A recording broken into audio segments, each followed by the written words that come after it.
How are we faring today?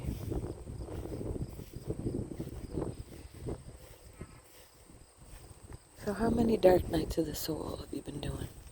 How many times have you dove deep into your emotions and into your feelings and into your memories to meet yourself at every dark corner that you come upon?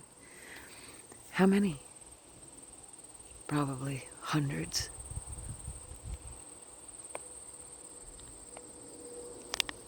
We are healing in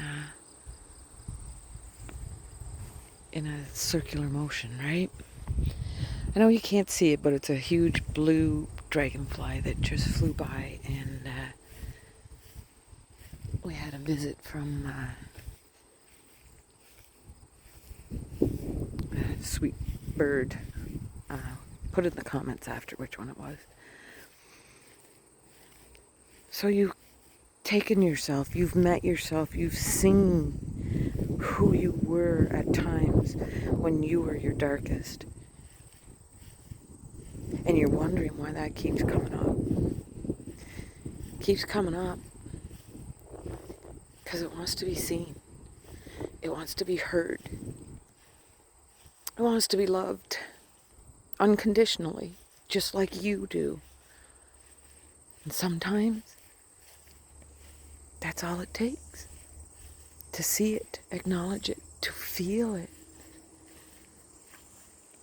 and to let it go with love. Zero conditions.